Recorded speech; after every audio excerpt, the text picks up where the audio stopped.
Okay, trajectory of moving particle under central forces. अगर अपन को trajectory देखना है तो सबसे पहले अपन क्या करेंगे, देखो हमें पता है कि J इज इक्वल्स टू होता है M are square D theta by D T. यहाँ से देखो इसकी वैल्यू निकालो एक बार, D theta by D T की वैल्यू निकालो, कितना मिलेगा, J upon M R square. इसके बाद इसको भी डी थीटा से ऊपर मल्टीप्लाई करो और नीचे भी करो। ठीक है, अब केवल ऑपरेटर फॉर्म में लिखो, है ना, ये चीज तो हमें यहाँ मिल गई। ऑपरेटर फॉर्म में अगर अपन लिखते हैं तो ये भी थीटा पे ऑपरेट हो रहा है और इधर भी थीटा पे ऑपरेट हो रहा है, तो इन दोनों को हटा के रिमेनिंग टर्म जो होगी वो कहलाती है ऑपरेटर फॉर्म। तो यहाँ से देखो थीटा हटा दिया, यहाँ से थीटा हटा दिया, तो इधर क्या मिलेगा, डी बाई डी टी। तो डी बाई डी टी मिल रहा है, इधर मिल रहा है J upon M R square D by D theta, तो J upon M R square D by D theta. ऐसे में अगर दो बार हमें ऑपरेट करवाना है तो ये वाला टर्म दो बार ऑपरेट हो जाएगा, एक बार पहले ऑपरेट हो गया फिर दूसरी बार ऑपरेट हो गया। अब हमें क्या करना है, सब्स्टिट्यूटिंग इन इक्वेशन 5। तो इक्वेशन 5 देख लेते हैं क्या है। ये है इक्वेशन 5, देखिए ये थी इक्वेशन 5, जो कि आप वीडियो बैक करके देखेंगे तो आपको मतलब प्रीवियस लेक्चर में आपको मिल ही जाएगा। इक्वेशन 5 हमारे पास ये था। इसमें हमें कहा जा रहा है कि इस वैल्यू को, ये रहा इक्वेशन 5, देखिए ये रहा इक्वेशन 5 जो मैंने अभी अभी लिखा है। ओके, अब हम कहाँ पे हैं, ट्रेजेक्ट्री में हैं। तो इस वाले ऑपरेटर को हमें यूज करना है इक्वेशन 5 में, तो कहाँ पर यूज करेंगे, डी, ये basically what is this, this is D two upon d t square. Okay, तो हमें ये चीज अपन को यूज करनी है, तो ये अपन यूज करेंगे यहाँ पे d two upon d t square की जगह, तो एम एज इट इज है, इस d two upon d t square की जगह अपन ये यूज करेंगे, क्या यूज करेंगे, j upon M R square D by D theta. मैं लिख लेती हूँ, j upon M R square D by D theta, और ब्रैकेट में j upon M R square D by D theta, और ये अप्लाई किस पे हो रहा है, यहाँ पे देखिए आर पे अप्लाई हो रहा है, तो ये आर पे अप्लाई हो जाएगा, minus R D theta by D t square, और इज इक्वल्स टू हमें क्या मिल रहा है, एफ आर। लेट्स सी हमें यही चीज मिल रही है कि नहीं मिल रही है। यस, हमें यही चीज मिल रही है, बस करना क्या है, इसमें m को अंदर मल्टीप्लाई कर दो और यही m इससे भी मल्टीप्लाई हो जाएगा, और दोनों को अलग अलग करेंगे तो हमें मिल जाएगी ये वाली इक्वेशन। यहाँ पर हमें कोई दिक्कत नहीं है। अब हमें क्या करना है, put J is equals to m are square D theta by D t. इसका मतलब ये कहना चाह रहा है, थोड़ा सा गलत दिख दिया, कि यहाँ से पहले d बाई डी थीटा की वैल्यू निकालो जो कि कितनी है, J upon M R square, और इस d by D theta by D T की जगह आप पुट कर दीजिए J upon M R square का स्क्वायर। ये पुट करना है, ये पुट करेंगे और बाकी फर्स्ट टर्म को एज इट इज रहने देंगे क्योंकि m से m कैंसिल आउट हो जाएगा, और यहाँ पे वैल्यू रखते ही आपको सॉल्व करने से ये मिल जाएगा, और राइट हैंड साइड में हमारे पास ये मिला हुआ ही है हमें। ठीक है, इसके बाद अपन चलते हैं।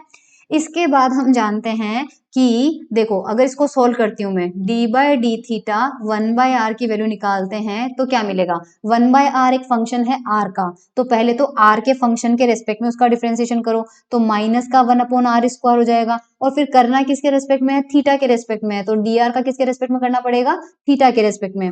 अब दोनों साइड में मैं माइनस से मल्टीप्लाई करूँ तो इधर माइनस हो जाएगा और इधर प्लस हो जाएगा, तो यही इक्वेशन ये रही आपके पास। ये जो RHS में मिला हुआ है मुझे, वो यहाँ LHS में लिखा हुआ है, और जो LHS में लिखा हुआ है वो यहाँ RHS में है। इस वैल्यू को हमें पुट करना है कहाँ पे, इस जगह, ये देखिए 1/r dr by D theta, तो हमारे पास 1/r स्क्वायर, सॉरी, तो 1/r square dr by D theta की जगह हम क्या रख सकते हैं, माइनस का d by D theta 1/r रख सकते हैं, तो माइनस का d by D theta 1/r रखेंगे, तो हमें यहाँ पे मिलना चाहिए, देखो इस जगह से हमें मिलेगा, जगह नहीं है, मैं इसके बाद लिख लेती हूँ, इस इक्वेशन से देखो, ये इक्वेशन क्या मिलेगी हमें, है ना, ये इक्वेशन मैं यहाँ लिख रही हूँ, माइनस का j square upon M R square, और इसकी जगह हमें क्या रखना है, इसकी जगह हमें रखना है माइनस का d by D theta 1/r। अब देखो अगर मैं ये रखूंगी और बाहर ऑलरेडी क्या है, d बाई डी थीटा, और एक और अप्लाई हो रहा है d बाई डी थीटा, तो हमें क्या मिल जाएगा, d2 upon d theta square, और वो किस पे अप्लाई हो जाएगा, 1/r पे अप्लाई हो जाएगा, और फिर हमें माइनस का इस टर्म को एज इट इज रखना है, j square upon M r cube, और राइट हैंड साइड में कितना आ जाएगा, एफ आर। अब पूरी इक्वेशन को माइनस से मल्टीप्लाई कर दो तो ये दोनों टर्म तो हो जाएंगे पॉजिटिव और ये हो जाएगा नेगेटिव, तो देखो ये टर्म तो हो रहा है पॉजिटिव, ये भी पॉजिटिव, और माइनस का एफ आर हमें मिल जाएगा।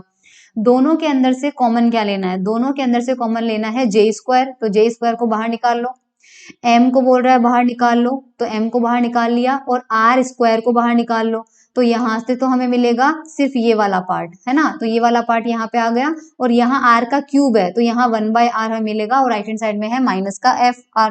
ठीक है, अगर u की जगह अपन 1/r रखें, मतलब 1/r जहाँ है वहां पर स्मॉल u रखें, तो ये इक्वेशन किस फॉर्म में आ जाएगी, एक तो 1/r यहाँ पे है तो यहाँ u आ जाएगा, एक यहाँ पे u आ जाएगा, और एक यहाँ r है तो यहाँ पे कितना आ जाएगा 1/u आ जाएगा। तो इक्वेशन आपको मिल जाएगी ये, यहाँ पर भी देखो 1/r² है तो क्या हो जाएगा u² ऊपर चला जाएगा, तो ये इक्वेशन आपके पास आ जाएगी 19। और ये जो इक्वेशन है this is the equation of trajectory, this equation is the equation of trajectory of particle under central forces. Some inner view of nature ये हमारे पास नहीं है सिलेबस में, तो हम इसको नहीं करेंगे।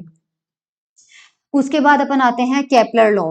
केपलर लॉ, 3 केपलर लॉ होते हैं, एग्जाम में पूछे जाते हैं, सीधा सीधा बस तीनों को लिखना होता है, इसके अलावा कुछ भी नहीं लिखना होता है। तो पहला लॉ ये कहता है every planet moves in elliptical orbit and the sun is at focus, यानी हर प्लेनेट जो होता है वो सूर्य के अराउंड, सन के अराउंड जो होता है दीर्घवृत्तीय कक्षा में इलिप्टिकल ऑर्बिट में मूव करता है, और उस इलिप्स का जो फोकस होता है, ठीक है, उस पे कहाँ कौन मौजूद होता है, सन खुद उस पे मौजूद होता है। ये पहला नियम है। दूसरा नियम हम पढ़ चुके हैं, एरिया स्वेप्ट पर सेकेंड, एकांक समय में तय किया गया या स्वेप किया गया एरिया जो होता है by the line joining planet and the sun, क्योंकि ये इलिप्स होगा, यहाँ सन है यहाँ प्लेनेट है, इस लाइन को सपोज इस तरह से घूम रहा है, तो यहाँ पे जो एरिया होगा दैट एरिया स्वेप्ट पर सेकेंड इज ऑलवेज कांस्टेंट, यानी कि एरियल वेलोसिटी जो है वो कांस्टेंट होती है, और इसका तो डेरिवेशन भी अपन प्रीवियस लेक्चर में कर चुके हैं। तीसरा आपके पास आता है the square of time period, मतलब यहाँ से कोई प्लेनेट शुरू करता है और एक बार घूम से वापस यहाँ पे आने में अगर उसको कैपिटल टी टाइम लगता है तो ये कहलाता है टाइम पीरियड। तो स्क्वायर ऑफ टाइम पीरियड, तो लेफ्ट हैंड साइड में क्या कर दिया t², तो square of time period of the planet is directly proportional to the cube of semi major axis, क्योंकि आपका जो इलिप्स है वो अगर इस तरह से होता है तो ये जो एक्सिस होती है ये कंप्लीटली हमारे पास में कितनी होती है 2a लेंथ होती है, और ये होती है 2b, मतलब ये होती है 2b और ये होती है 2a, तो ये आधा a हो गया सेमी, ये मेजर एक्सिस होती है लंबी वाली और ये माइनर एक्सिस होती है छोटी वाली, तो सेमी मेजर कितना हो गया, सेमी का मतलब आधा कर दो तो 2a का आधा कितना हो गया a, तो square of the time period is directly proportional to the cube of semi major axis. ये हमारा केपलर का कौन सा नियम हो गया, तीसरा नियम। That's it. Newton conclusion for Kepler law syllabus में नहीं है, सिर्फ केपलर के ये 3 नियम है, तो ये अपन को नहीं करना है न्यूटन का कंक्लूजन। इसके बाद ग्रेविटेशनल इंटरेक्शन हमें नहीं करना है, लेकिन ये भी सिलेबस में नहीं है, ग्रेविटेशनल मास भी सिलेबस में नहीं है, सिमिलैरिटी ये भी नहीं है सिलेबस में। यस, इसके बाद वाला टॉपिक ये है, ये हमारे सिलेबस में है, general solution under gravitational interaction, general solution. तो ये देख लेते हैं अभी अपन कितना कर पाएंगे। तो सबसे पहले इस बार अपन क्या करेंगे, फोर्स जो है वो क्या करेंगे, ग्रेविटेशनल फोर्स लेंगे। ग्रेविटेशनल फोर्स हम जानते हैं माइनस का Gm1m2 अपॉन r स्क्वायर, और साथ में कितना होता है r कैप। अब Gm1m2 एक कांस्टेंट है तो उसे हम मान लेते हैं स्मॉल के, तो स्मॉल के हमारा कांस्टेंट हो गया, माइनस का 1 अपॉन r स्क्वायर हमने रख दिया है, और r cap as it is है। तो ये जो फोर्स है वो हमारा, क्योंकि हम यहाँ पे ग्रेविटेशनल फोर्स ही क्यों ले रहे हैं, क्योंकि बेसिकली हम प्लेनेट वाला स्टडी कर रहे हैं, तो जो अर्थ है मान लीजिए वो सन के अराउंड घूम रही है, तो वो ग्रेविटेशनल फोर्स के इन्फ्लुएंस में ही घूम रही है, तो ये सेंट्रल फोर्स का बहुत अच्छा एग्जांपल है। तो यहाँ पे अगर मैग्नीट्यूड लेते हैं, इसमें तो अपन ने वेक्टर लिया है और मैग्नीट्यूड सिर्फ कितना मिला अपन को, माइनस का k अपॉन r स्क्वायर, तो केवल जो मैग्नीट्यूड लेंगे तो वो इक्वेशन 1 में अपन को पता चल गया। अब हमने ऊपर u के टर्म्स में लिखा है, तो 1/r की जगह अगर u लिखते हैं तो यहाँ पे देखो fr है उसकी जगह आ जाएगा f1 अपॉन u, और यहाँ पर माइनस का k अपॉन r स्क्वायर है तो यहाँ पे माइनस का k u स्क्वायर हो जाएगा अगर ये रखने से। ओके, इसके बाद हमें क्या मिलेगा, हाँ, फ्रॉम इक्वेशन 19 ऑफ सेक्शन 1 जो इक्वेशन ऑफ ट्रेजेक्टरी हमें मिल रहा है, तो इक्वेशन ऑफ ट्रेजेक्टरी देख लेते हैं अपन। इक्वेशन ऑफ ट्रेजेक्टरी में जहां जहां फोर्स है वहां वहां हमें ये वैल्यू रखनी है। The equation of trajectory of body moving under the influence of central force, equation 19 में आपको दिखा देती हूँ एक बार। इक्वेशन 19 कौन सी की बात कर रहा है, ट्रेजेक्टरी की बात कर रहा है ना। यस, दिस इज इक्वेशन 19, एक बार देख लीजिए। हाँ, इसमें इसने क्या किया है, इस टर्म को तो एज इट इज रहने दिया है और इस वाले पार्ट को राइट हैंड साइड में लेके गए अपन। इक्वेशन ऑफ ट्रेजेक्ट्री हम जो है इक्वेशन 19 ही है, तो ये वाला टर्म अपन लेफ्ट हैंड साइड में रख रहे हैं, बाकी सारे टर्म को अपन राइट हैंड साइड में भेज रहे हैं। ओके, अब वापस आ जाते हैं। यस, तो देखो ये लेफ्ट हैंड साइड में रहा, सिर्फ इक्वेशन 19 एज इट इज है, और राइट हैंड साइड में आपका पूरा ये पार्ट आ गया। ओके, इसको हमने लिख दिया है यहाँ पे। ये हमें आई होप यहाँ पर अपन को कोई दिक्कत नहीं आ रही है, इसको अपन ने एज इट इज रख दिया है। इसको के एम अपॉन जे स्क्वायर क्यों रखा? क्योंकि ये देखो एक बार यहाँ पर देखो, एफ ऑफ 1/u क्या रखना है? माइनस का के यू स्क्वायर। तो इस एफ ऑफ 1/u की जगह क्या रखेंगे? माइनस का के यू स्क्वायर, और ये किससे मल्टीप्लाई है? इससे मल्टीप्लाई है। तो इस यू स्क्वायर से ये यू स्क्वायर कैंसिल आउट हो जाएगा, बचेगा क्या? एम जे स्क्वायर और साथ में हमारा के। तो ये देखो के एम अपॉन जे स्क्वायर रिमेनिंग है, मतलब ये वैल्यू हमने यहाँ पर पुट कर दी है, और ये माइनस इसमें भी है, एक माइनस यहाँ पे भी है, तो लास्ट में हमें पॉजिटिव साइन ही मिलेगा, क्योंकि माइनस माइनस कैंसिल आउट हो जाएगा। ओके, अब हमें क्या करना है? If we put u minus m k upon J square की जगह अगर अपन साई पुट करते हैं, तो ये वाली जो इक्वेशन है वो किस फॉर्म में हमें मिलेगी? यस, तो मैं इक्वेशन 2 से आपको बता देती हूँ। इक्वेशन 2 को मैं वापस लिख लेती हूँ एक बार। इक्वेशन 2 मेरा है d2u upon d theta square plus u is equals to क्या मिल रहा है अपन को? के एम अपॉन जे स्क्वायर, पॉजिटिव साइन के साथ होपफुली। यस, अब इसमें देखो क्या बोल रहा है कि let psi is equals to u minus k m upon J square. तो हमें पता है, देखो के तो कांस्टेंट है, मास भी कांस्टेंट है, और सेंट्रल फोर्स के अंदर एंगुलर मोमेंटम भी कंजर्व रहता है, तो ये क्वांटिटी पूरी कांस्टेंट है। तो ऐसी इक्वेशन में अगर मैं इसका 2 बार थीटा के रिस्पेक्ट में डिफरेंशिएशन करती हूँ, तो u का हो जाएगा d2u upon d theta square, लेकिन ये टर्म पूरा कांस्टेंट है, तो इसका इंटीग्रेशन कितना हो जाएगा? 0। तो d2u upon d theta square की जगह तो अपन क्या लिख सकते हैं? d2 psi upon d theta square. ठीक है, और इस टर्म को लेफ्ट हैंड साइड में लेके जाओगे तो यहाँ पर क्या मिलेगा आपको? u minus k m upon J square, और उस पूरे टर्म को हम क्या लिख सकते हैं? साई। तो यहाँ पे प्लस का आ जाएगा, साई आ जाएगा, और वो कितना हो जाएगा राइट हैंड साइड में? 0। तो ये इक्वेशन हमें यहाँ पे मिलेगी, ये देखिए equation number 3। Okay, equation number 3 मिल गई। अगेन मैं कहूंगी सेकेंड ऑर्डर डिफरेंशियल इक्वेशन है, जिसका सॉल्व करने का तरीका आप मैथमेटिक्स में पढ़ेंगे, तो इसलिए डायरेक्टली हम इसका सॉल्यूशन लेके चल रहे हैं। इसको सॉल्व करेंगे तो साई की वैल्यू मिलेगी, और इसका सॉल्यूशन हमें मिलेगा psi is equal to psi naught cos theta minus theta naught, जहां की थीटा नॉट इनिशियल कंडीशन है, जो कि बाद में अपन हटा देंगे। तो ये जो साई नॉट है और थीटा नॉट है, these are constants and their values can be determined by initial condition, वो हम बाद में करेंगे। ओके, अब हमें यहाँ पर वापस इस इक्वेशन से आ जाओ। इस इक्वेशन में हमें क्या मिला था? साई, और अगर मैं इसको इधर लेके आऊं टर्म को, तो Sai plus M k upon J square किसके बराबर आ जाएगा? यू के बराबर आ जाएगा। तो यू इज इक्वल टू कितना हो जाएगा आपका? M k upon J square plus psi. तो एम के अपॉन जे स्क्वायर तो यहाँ लिख रखा है, और साई की जगह क्या रखेंगे? ये वाली वैल्यू, तो वो ये वाली वैल्यू यहाँ अपन ने रख दी। ओके, हम जानते हैं u इज इक्वल टू क्या होता है? 1/r होता है, और यहाँ पे हमने m K upon J square अगर कॉमन ले लेते हैं तो पहले बचेगा 1, और जो टर्म कॉमन लेते हैं उसको डिवाइड करते हैं, तो यहाँ डिवाइड कर देंगे किससे? m K upon J square से। जे स्क्वायर ऊपर चला जाएगा और हमें वैल्यू मिल जाएगी ये। ठीक है, इस पूरे एक्सप्रेशन को हम किस फॉर्म में लिखते हैं? मान लीजिए यहाँ से अपन को 1/r मिला, तो थोड़ा सा मैं रीअरेंज करके देती हूँ इसको। 1/r इज इक्वल्स टू, ये समझ में नहीं आएगा otherwise, 1/r is equals to क्या मिला है? m के अपॉन जे स्क्वायर, m के अपॉन जे square 1 plus, okay 1 plus J square psi naught upon M K, J square psi naught upon M K cos theta minus theta naught, ये अपन को मिला है। Correct, यहाँ पे किस form में लिखा गया है इसको? यहाँ से आर की वैल्यू निकाली गई है, तो सबसे पहले अपन आर की वैल्यू निकालते हैं। ठीक है, सबसे पहले अपन यहाँ पे आर की वैल्यू निकालते हैं। ओके, तो उल्टा करना पड़ेगा अपन को, इधर उल्टा करना पड़ेगा तो इधर भी उल्टा करना पड़ेगा, तो इधर तो आ जाएगा आर, ये भी हो जाएगा उल्टा, तो यहाँ आ जाएगा जे स्क्वायर अपॉन एम के, और ये क्वांटिटी जो ऊपर है वो चली जाएगी नीचे, ये नीचे आ जाएगी, क्या आ जाएगी? 1 plus J square psi naught upon M K cos theta minus theta note.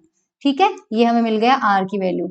अब इसको क्या रखा है, small P 1 plus epsilon cos theta minus theta note. जहां पर जाहिर सी बात है p को हमने किससे सब्स्टिट्यूट किया है, इससे, तो p इज इक्वल टू क्या हो जाएगा, जे स्क्वायर अपॉन एम के नया कांस्टेंट, और एप्साइलन, एप्साइलन क्या हो जाएगा हमारा, ये हो जाएगा एप्साइलन इज इक्वल टू, यहाँ पे देख लेते हैं, यस एप्साइलन हमारा ये हो जाएगा। ओके, ये ड्रॉ क्यों नहीं हो रहा है,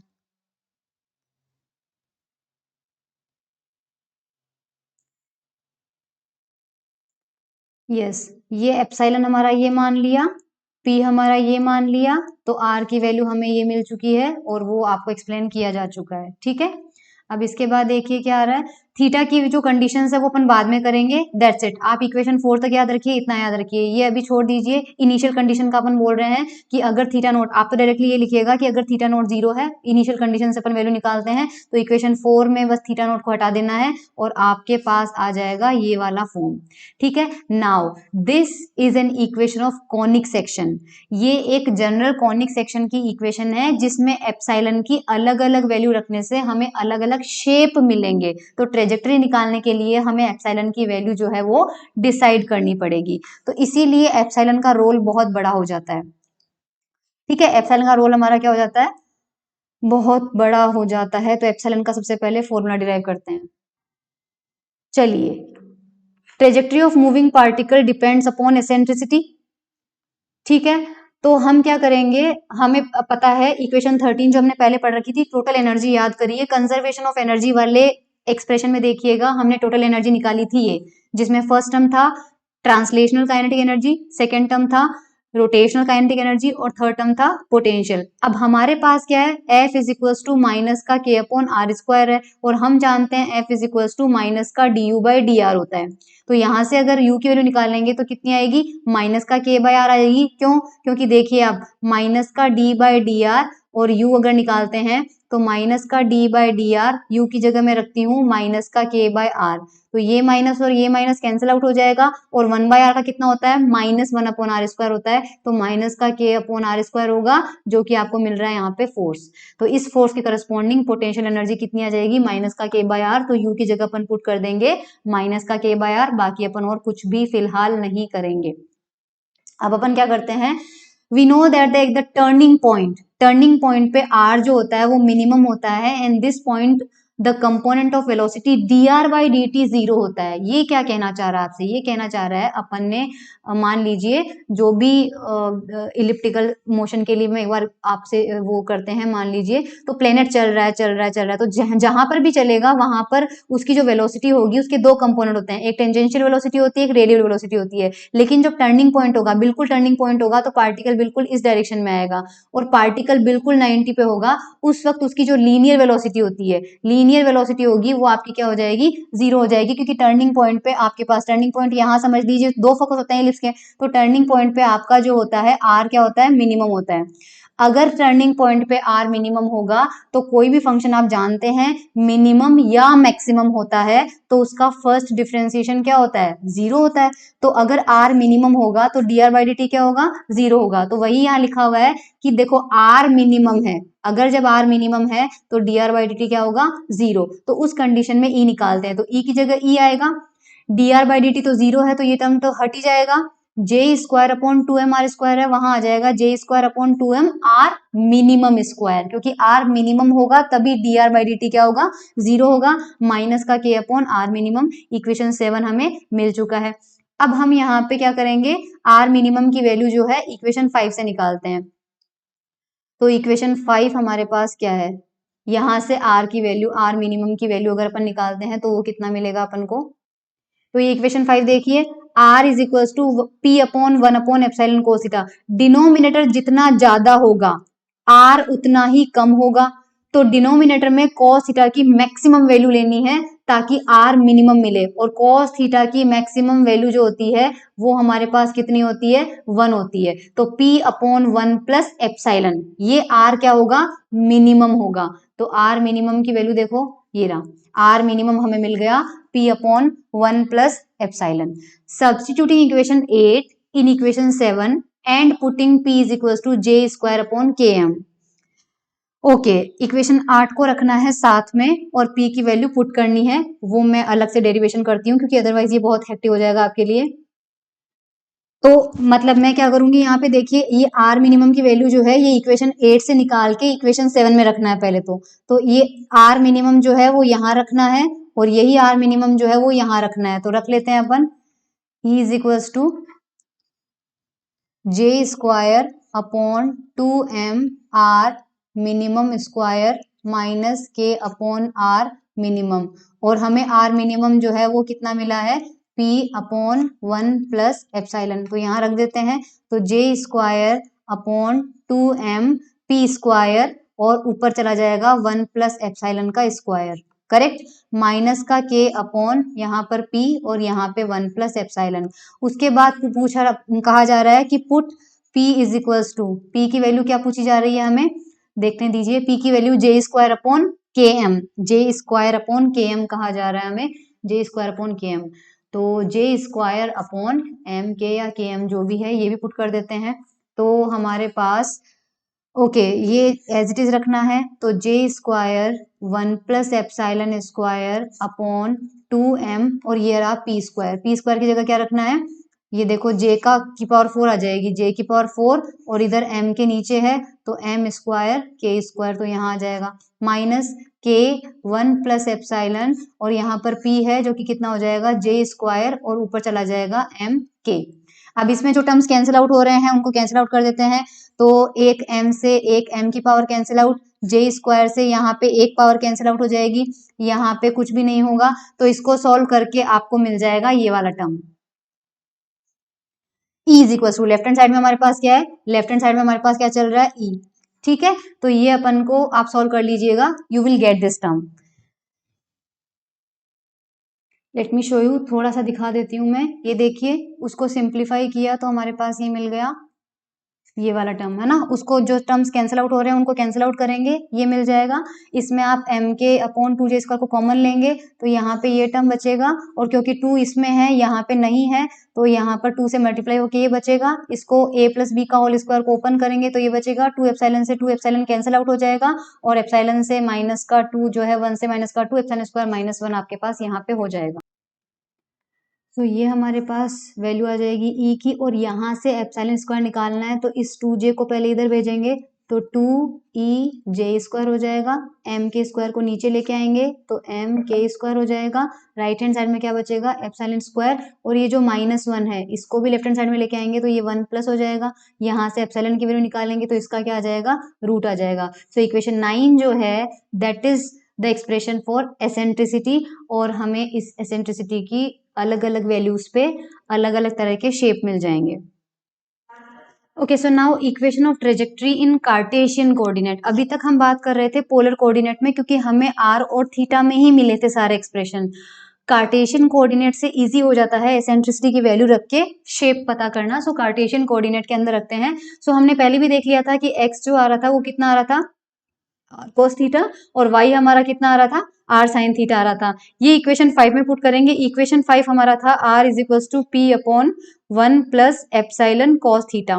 तो सबसे पहले तो इसको क्रॉस मल्टीप्लीकेशन कीजिए तो कितना हो जाएगा r plus r epsilon cos theta, and right hand side में हमारे पास कितना आ रहा है p आ रहा है, करेक्ट। अब हमें पता है कि जो r वेक्टर है वो हमारा बेसिकली क्या है i cap x plus J cap Y, ऐसी कंडीशन में r का जो मैग्नीट्यूड होगा वो कितना होगा root of X square plus Y square. So इस r की जगह हमारे पास आ जाएगा root of X square plus Y square, और यहाँ पे हमारे पास देखो ये क्या आ रहा है, एप्सिलॉन को रहने दो तो साथ में क्या बन रहा है आर कोस थीटा, और आर कोस थीटा को हम क्या रख सकते हैं एक्स रख सकते हैं, तो यहाँ पे आ जाएगा एप्सिलॉन एक्स और right hand side as it is छोड़ना है p आ जाएगा। एप्सिलॉन एक्स को हम राइट हैंड साइड में लेके जाएंगे तो we will get p minus epsilon x, ये हमारे पास आ जाएगा यहाँ पे, ठीक है। और हमारे पास यहाँ से दोनों साइड में स्क्वायर करेंगे और थोड़ा सा हमें इसको सॉल्व करना पड़ेगा। सो हमारे पास यहाँ पर देखिए क्या आ जाएगा, लेफ्ट हैंड साइड में स्क्वायर करेंगे, इसको ले लेते हैं एक बार अपने बोर्ड पे ले लेते हैं, X square plus Y square का रूट और p माइनस एप्सिलॉन एक्स, तो हमारे पास यहाँ पे आ जाएगा root of, just a minute, root of X square plus Y square आ जाएगा, और हमारे पास यहाँ आ रहा है p माइनस एप्सिलॉन एक्स। दोनों साइड में स्क्वायर करेंगे तो इधर आ जाएगा X square plus Y square, इधर हमारे पास a माइनस बी का होल स्क्वायर आ जाएगा, तो a square plus b square minus 2ab ये आ रहा है हमारे पास, करेक्ट। एक्स स्क्वायर वाले टर्म को एक साइड लेंगे तो x square minus epsilon square x square plus Y square is equals to p square minus 2p epsilon x. X common लेंगे अगर यहाँ पे, इस यहाँ से एक्स कॉमन लेते हैं, एक्स स्क्वायर कॉमन लेंगे तो 1 माइनस एप्सिलॉन स्क्वायर आ जाएगा plus Y square is equals to p square minus 2p epsilon x. This we will get. अब देख लेते हैं, इसको रीअरेंज करना है थोड़ा सा। तो एक तो आ जाएगा 1 minus epsilon square x square, जो कि हमें यहाँ पे मिल चुका है, x square 1 minus epsilon square, yes we have got this. और हमारे पास वाई स्क्वायर प्लस में आ रहा है, तो वाई स्क्वायर प्लस में आ रहा है तो देख लेते हैं, यस वाई स्क्वायर प्लस में भी आ रहा है। उसके अलावा हमारे पास प्लस का 2p एप्सिलॉन एक्स आ रहा है, तो प्लस का 2p एप्सिलॉन एक्स के लिए इधर माइनस है, इसको इधर लेके आएंगे तो प्लस में आएगा, तो इसको इधर लेके जाएंगे, इसको इधर लेके जाएंगे तो ये प्लस का आ जाएगा, तो प्लस का 2p एप्सिलॉन एक्स आ जाएगा। यहाँ से हटा देते हैं इसको, फिर राइट हैंड साइड में सिर्फ p स्क्वायर बच रहा है, तो राइट हैंड साइड में ये p square. Okay, so I hope equation 10 जो है वो बिल्कुल क्लियर हो चुकी है। अब हम अलग अलग वैल्यूज रखते हैं। केस 1 देखिए, ये बहुत इंपॉर्टेंट है। अगर इक्वेशन 10 में एप्सिलॉन की जगह 1 पुट कर देते हैं, ओके, एप्सिलॉन की जगह 1 पुट कर देते हैं, तो यहाँ पे क्या मिलेगा आपको, ये मिलेगा 1, 1 माइनस 1 क्या हो जाएगा 0, तो ये पार्ट तो पूरा आपका 0 हो गया। इधर 1 आ जाएगा तो ये कितना हो जाएगा, यहाँ पर नहीं लिखना चाहिए क्योंकि हम 1 पुट कर चुके हैं, और आपको मिल रहा है वाई स्क्वायर को एज इट इज छोड़ते हैं और इसको इधर ले जाते हैं, तो y square is equals to p square minus 2px। Now this is an equation of parabola. तो एप्सिलॉन जब 1 होता है तो हमें क्या मिलता है, पैराबोला मिलता है। ये 1 मार्क के क्वेश्चन में आपको पूछा जा सकता है। ओके, अगर एप्सिलॉन लेस देन 1 है तो हम क्या करेंगे, ये वाला जो टर्म है इसको ऐड भी करेंगे और सब्ट्रैक्ट भी करेंगे, मतलब जोड़ेंगे भी सही और घटाएंगे भी सही। कौन से में, इक्वेशन नंबर 10 में। तो इक्वेशन 10 पे वापस आते हैं एक बार, ये लीजिए इक्वेशन 10 पे वापस आ गए, ये इक्वेशन 10 पे वापस आ गए। इसमें क्या करना है, अपन को ऐड भी करना है और माइनस भी करना है, तो ये टर्म एज इट इज लिखते हैं, ये यहाँ पे एज इट इज आ गया, प्लस का 2p एप्सिलॉन एक्स प्लस का 2 एप्सिलॉन एक्स, और यहाँ पे Y square as it is है, ये Y square as it is आ गया, और ये राइट हैंड साइड में p स्क्वायर है, ये राइट हैंड साइड में p स्क्वायर आ गया। जो टर्म हमें दोनों साइड में ऐड करना है वो है ये, तो ये टर्म मैंने लेफ्ट हैंड साइड में भी ऐड कर दिया और राइट हैंड साइड में भी ऐड कर दिया। तो राइट हैंड साइड में हमें सिर्फ कौन से टर्म को सॉल्व करना है, ध्यान से देखिएगा, केवल इस टर्म को एलसीएम लेके, बस इस टर्म में आप एलसीएम लीजिए और आपको सॉल्व करने से क्या मिलेगा, तो ये अंदर मल्टीप्लाई होगा, है ना, P square 1 minus epsilon square plus फिर ये वाला टर्म आ जाएगा एप्सिलॉन स्क्वायर पी स्क्वायर, नीचे रहेगा 1 माइनस एप्सिलॉन स्क्वायर, ये रहेगा करेक्ट। इधर भी सॉरी 1 माइनस एप्सिलॉन स्क्वायर है, तो एप्सिलॉन स्क्वायर वाला टर्म तो इससे कैंसिल आउट हो जाएगा, ऊपर कितना बचेगा सिर्फ पी स्क्वायर, तो ये राइट हैंड साइड में आ जाएगा और लेफ्ट हैंड साइड में ये सारे टर्म एज इट इज रहेंगे। तो लेफ्ट हैंड साइड में हमारे पास ये सारे टर्म एज इट इज हैं। मैं फिर से एक बार रिमूव कर देती हूँ क्योंकि आपको समझ में आ चुका है कि इसको सॉल्व करने से हमें ये मिल चुका है।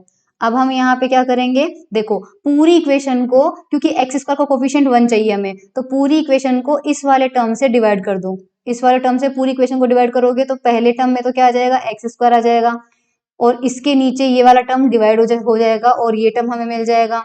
ये वाला टर्म इसके नीचे भी आ जाएगा, तो ऑलरेडी 1 माइनस एप्सिलॉन स्क्वायर है, एक 1 माइनस एप्सिलॉन स्क्वायर और आ जाएगा, तो 1 माइनस एप्सिलॉन स्क्वायर का भी स्क्वायर आ जाएगा, वाई स्क्वायर के नीचे भी आ जाएगा, और राइट हैंड साइड में ये जो टर्म है यहाँ पे इसके भी नीचे आएगा, तो इसका भी हमारे पास क्या हो गया, स्क्वायर हो गया। ओके, अब हमें यहाँ पे करना है, इसको एज इट इज रखना है, तो ये एज इट इज आ गया, इसको भी एज इट इज रखना है, तो ये भी एज इट इज आ गया। सिर्फ अपन को इन 3 टर्म को लेना है, और ये 3 टर्म जो है this is nothing but a square, a plus b का होल स्क्वायर है और उसमें ए प्लस बी, तो ये ए प्लस बी रखोगे, इसके स्क्वायर को ओपन करोगे तो आपको वापस ये का ये टर्म मिल जाएगा, करके आप देख लीजिएगा। तो हमारे पास ये टर्म आ रहा है और हमें एप्सिलॉन लेस देन 1 है, ध्यान रखिएगा एप्सिलॉन हमारा लेस देन 1 है अभी तक, तो 1 में से ही माइनस होना चाहिए। अब इस टर्म के अंदर अगर यहाँ पर अपन क्या मानेंगे, देखना ध्यान से, है ना, एक्स नॉट और वाई ए और बी ये क्या मान रहे हैं अपन, इस पूरे टर्म को क्रॉस मल्टीप्लीकेशन से मैं इससे भी डिवाइड कर दूं, इससे भी डिवाइड करूं और खुद से भी डिवाइड करूं, तो राइट हैंड साइड में आ जाएगा 1, तो राइट हैंड साइड में तो आ जाएगा 1, लेफ्ट हैंड साइड का मैं एक बार नोट उसमें लेती हूँ बोर्ड पे, तो x प्लस हमारे पास आ रहा है x plus P epsilon upon 1 minus epsilon square, और हमें क्या मिल रहा था, यस इसका स्क्वायर मिल रहा था, प्लस और equation y square upon 1 minus epsilon square, मैं बेसिकली ये वाली इक्वेशन लिख रही हूँ, is equals to p square upon 1 minus epsilon square का स्क्वायर, ये इक्वेशन हमें मिल रही थी। अब क्या करना है, पूरी इक्वेशन को इस वाली टर्म से डिवाइड करते हैं, तो यहां पर मिलेगा अपन को x plus P epsilon upon 1 minus epsilon square और इसका स्क्वायर डिवाइडेड बाय ये पूरा टर्म आ जाएगा, क्या P square upon 1 minus epsilon square का square, similarly plus Y square upon Y square में मुझे देखना पड़ेगा ये बी में ले रहा है कि नहीं ले रहा, उस टर्म को इंक्लूड कर रहा है, यस कर रहा है, तो वाई स्क्वायर के नीचे ऑलरेडी एक तो ये है, वाई स्क्वायर के नीचे 1 माइनस एप्सिलॉन स्क्वायर पहले से था, अब इस टर्म को भी डिवाइड करना है, तो इस टर्म को भी डिवाइड करना है, तो P square upon 1 minus epsilon square का square is equals to 1, okay. इसकी पावर यहाँ पे 1 है, इसकी पावर यहाँ पे 2 है, तो एक पावर से एक पावर कैंसिल आउट हो जाएगा, ये टर्म तो एज इट इज रहेगा नीचे, इस टर्म को तो मैं एज इट इज रख रही हूँ, plus Y square upon p square divided by 1 minus epsilon square is equals to 1, okay. अब हमें क्या करना है, यहाँ पे x प्लस एक्स नॉट और इसका क्या हमारे पास यहाँ पे है स्क्वायर है, तो x प्लस एक्स नॉट का square upon a square plus Y square upon b square is equals to 1, जहां पे एक्स नोट किसको माना है हमने, अब आप खुद देखिए एक्स नोट किसको माना है अपन ने, एक्स के साथ में जो टर्म ऐड हुई हुई है ये रहा, ये टर्म को अपन ने क्या माना है एक्स नोट, तो एक्स नोट हमारा क्या है P epsilon upon 1 minus P epsilon upon 1 minus epsilon square, A क्या माना है अपन ने, ए देखना है आपको, ये रहा, ये पूरा ए स्क्वायर है, अगर ये ए स्क्वायर है तो ए क्या होगा, इसका रूट होगा, रूट होगा तो हमारे पास क्या मिलेगा, A is equals to P upon 1 minus epsilon square मिलेगा, ठीक है। ये हमें क्योंकि दोनों का स्क्वायर हो रखा है ना, देख लेते हैं एक बार, यस पी की जगह यहाँ पी स्क्वायर की जगह पी आ जाएगा और इसका भी हो जाएगा, लेकिन बी स्क्वायर जो है हमारे पास, बी स्क्वायर में इसका रूट लेना पड़ेगा, इसका रूट लेना पड़ेगा यहाँ पे, तो b हमारे पास कितना आ जाएगा, ऊपर तो p हो जाएगा पर नीचे स्क्वायर नहीं है, इसलिए नीचे रूट लगेगा 1 माइनस एप्सिलॉन स्क्वायर, ये b है, तो x नोट a और b दोनों में आपको दिखा देती हूँ तीनों, तो x नोट ये आया, a हमारे पास ये आया और b हमारे पास ये आया, I hope it is clear. And आप जानते हो कि x square upon a square plus Y square upon b square is equals to 1, ये इक्वेशन होती है इलिप्स की, ये इक्वेशन किसकी होती है, दीर्घवृत्त की, तो जब एप्सिलॉन लेस देन 1 होगा तो जो ट्रेजेक्टरी है, पाथ होगा पार्टिकल का, वो कैसा होगा, इलिप्टिकल होगा। एप्सिलॉन इक्वल टू 0 रखते हैं इक्वेशन नंबर 10 में, तो वापस इक्वेशन नंबर 10 पे चलते हैं और उसमें एप्सिलॉन 0 रखते हैं, तो ये रहा एप्सिलॉन 0, तो यहां से क्या मिलेगा, x square plus 2p epsilon x plus Y square is equals to p square, ये मिल रहा है अपन को यहाँ पे, तो ये रख देते हैं, देखो एप्सिलॉन 0 आ रहा है, तो यस यहाँ पे हमारे, अच्छा सॉरी एप्सिलॉन 0 रखने से एक टर्म और 0 हो जाएगा, मैं भूल गई उसको, हाँ ये वाला टर्म भी 0 हो जाएगा, तो हमें क्या मिल रहा है x square plus Y square is equals to p square, और पी की वैल्यू हम जानते हैं पहले से कितनी है, j square upon k m, j भी कांस्टेंट है, के भी कांस्टेंट है, एम भी कांस्टेंट है, तो जब x square plus Y square is equals to c square some constant square, तो ये इक्वेशन होती है सर्कल की, तो एप्सिलॉन इक्वल टू 0 पे हमें क्या मिलेगा, सर्कल मिलेगा। अब लास्ट बचा है हमारे पास एप्सिलॉन ग्रेटर देन 1, तो एप्सिलॉन ग्रेटर देन 1 पे क्या करेंगे, अगर एप्सिलॉन ग्रेटर देन 1 है देन फ्रॉम इक्वेशन 10, तो ये जो है डायरेक्टली लिखा हुआ है, ये किस बेसिस पे लिखा हुआ है, जो सेम एप्सिलॉन लेस देन 1 वाली चीज में अपन ने करी थी ना, एप्सिलॉन लेस देन 1 में हाँ ये केस 2 किया था, इसी केस 2 की तरह ही कैलकुलेशन होगी जो कि एग्जाम में नहीं पूछी जाएगी। तो आप डायरेक्टली याद रखिए, बस बीच में प्लस की जगह इस बार क्या आ जाएगा, माइनस आ जाएगा, क्योंकि जहां जहां 1 माइनस एप्सिलॉन स्क्वायर आ रहा था, अब क्योंकि ये बड़ा है तो वहां वहां एप्सिलॉन स्क्वायर -1 आएगा, तो एक टर्म कॉमन ले लिया जाएगा। तो देखो सब जगह एप्सिलॉन स्क्वायर -1 आएगा क्योंकि बड़ा नंबर पहले आएगा और यहाँ एप्सिलॉन माइनस स्क्वायर होगा, तो सेम टर्म जो है उसी को ऐड करना है, उसी को सब्ट्रैक्ट करना है, बस उसके अंदर 1 माइनस एप्सिलॉन स्क्वायर की जगह एप्सिलॉन स्क्वायर -1 करके सेम कैलकुलेशन करनी है, जो कि एग्जाम में नहीं पूछी जाएगी। और ये इक्वेशन मिलेगी, तो ये x square upon a square minus y square upon b square is equal to 1। This is the equation of hyperbola. ये अतिपरवलय की इक्वेशन होती है। तो हमारे पास अगर ट्रेजेक्टरी इस तरह से देखी जाए तो देखिए आप क्या मिलेगा हमारे पास। यस हमारे पास इस तरह से ये एप्सिलॉन इक्वल्स टू 0 पे सर्कल बन रहा है, ये रहा सर्कल, अंदर सर्कल दिख रहा होगा। फिर एप्सिलॉन इक्वल टू 1/2 लेते हैं, तो एप्सिलॉन इक्वल टू अगर 1/2 लेंगे तो कौन सी कैटेगरी में आ रहा है, लेस देन 1 वाली में आ रहा है। तो डॉटेड लाइन से देखो इलिप्स बना हुआ है, तो इलिप्स बनेगा।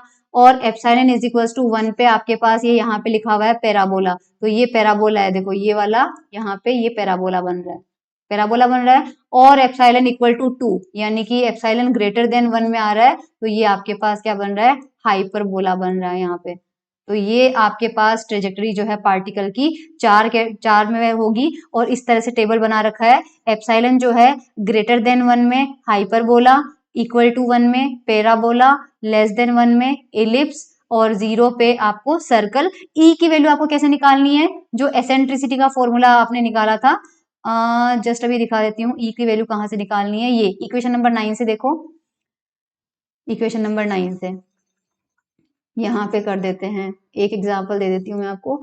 यस यहाँ से आपको क्या मिलेगा, हाँ एप्सिलॉन इक्वल टू 0 होगा, अगर 0 होगा तो ई की वैल्यू कितनी आ रही है, माइनस का M K square upon 2j square आ रही है। एप्सिलॉन अगर ग्रेटर देन 1 है, एप्सिलॉन अगर ग्रेटर देन 1 है, मतलब मान लीजिए 2 आ रहा है, इसकी वैल्यू 2 आ रही है, तो 2 माइनस 1 मतलब ई पॉजिटिव आ रहा है। ई पॉजिटिव आ रहा है कब, जब एप्सिलॉन ग्रेटर देन 1 है। और एप्सिलॉन अगर लेस देन 1 है, ये 1 से कम होगा तो ये टर्म नेगेटिव हो जाएगा, तो ई लेस देन 0 आएगा। और एप्सिलॉन इक्वल टू 0 पे मैंने आपको बता ही दिया है, ये वाली वैल्यू आ जाएगी। और 1 रखोगे तो ई इक्वल टू कितना आ जाएगा, 0 आ जाएगा। कब, एप्सिलॉन इक्वल टू 1 रखोगे। तो इस वाले फॉर्मूले के अंदर आप वैल्यू रख रख के देख लीजिएगा, तो आपको ये टेबल भी मिल जाएगी क्लियरली। ये देखो जब ग्रेटर देन 1 है तो ई ग्रेटर देन 0 आया, इक्वल टू 1 रखा तो ये 0 आया, लेस देन 1 रखा तो ये नेगेटिव आया, और इक्वल टू 0 रखा तो अभी भी मैंने कहा था M K square upon 2j square circle आ रहा है। ठीक है, ये हमारी ट्रेजेक्टरी की इक्वेशन हो गई। अब हमारे पास देखो यहाँ पे क्या करते हैं, सर्कल की, हाँ ये क्या है, ऑर्बिट इक्वेशन। अगर मान लीजिए सर्कुलर ऑर्बिट मिलता है अपन को, तो हमारे पास कॉनिक इक्वेशन ही आई थी। और सर्कल के लिए हम जानते हैं एप्सिलॉन 0 होता है, एप्सिलॉन 0 रखते ही ये पार्ट 0 हो जाएगा। आर किसके बराबर आ रहा है, पी के बराबर आ जाएगा, और पी क्या आ रहा है, j square upon M K. जे कंजर्व्ड है, कांस्टेंट, एम कांस्टेंट, के कांस्टेंट, तो हमारे पास कितना आ जाएगा, कांस्टेंट। तो ये कांस्टेंट आ जाएगा। एसेंट्रिसिटी का फॉर्मूला हमें पता है ये होता है, लेकिन अगर एप्सिलॉन को 0 पुट करेंगे तो ई की वैल्यू हमारे पास आ रही है ये, ठीक है, ये नेगेटिव आ रहा है हमारे पास। टाइम पीरियड अगर अपन को यहाँ से निकालना है, सो द एंगुलर मोमेंटम जानते हैं J is equal to mr square होता है। Putting this value in equation number 2, तो इक्वेशन 2 कौन सी है, ये रही। तो यहाँ पर J की वैल्यू यहाँ पर पुट कर देंगे तो R इज इक्वल टू आ जाएगा, ये हमारे पास J की वैल्यू सिर्फ पुट करी है अपन ने यहाँ पे। और यहाँ से सॉल्व करेंगे तो अपने पास m को कैंसिल आउट करके ओमेगा स्क्वायर की वैल्यू निकालोगे तो कितनी आ जाएगी, k अपॉन mr स्क्वायर आ जाएगा। टाइम पीरियड होता है 2 पाई अपॉन ओमेगा, तो ओमेगा की वैल्यू जो है यहाँ से वो जाएगी, सॉरी टी का स्क्वायर करेंगे तो कितना हो जाएगा, 4 pi square upon omega square. और ओमेगा स्क्वायर की वैल्यू जो ये अपन को मिली है ये यहाँ पे पुट कर देंगे तो ये आ जाएगा। तो सर्कल के लिए as you can see t square जो है वो आर क्यूब के प्रोपोर्शनल आ रहा है, जो कि केपलर का तीसरा लॉ है, केपलर का थर्ड लॉ है हमारे पास। वेलोसिटी निकालते हैं बॉडी की, तो वेलोसिटी अगर v is equal to r omega रखते हैं इक्वेशन 4 में, तो इक्वेशन 4 ये रही, v is equal to r omega.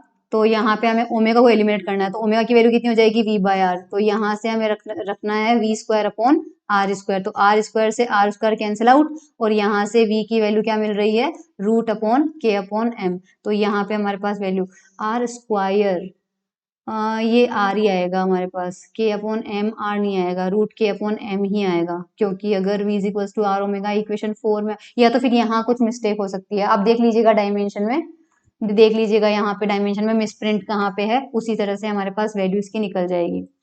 इसके बाद आता है हमारे पास इलिप्टिकल ऑर्बिट और उसका time period, velocity of the body, जो कि हम करेंगे नेक्स्ट लेक्चर में। So thank you so much everyone.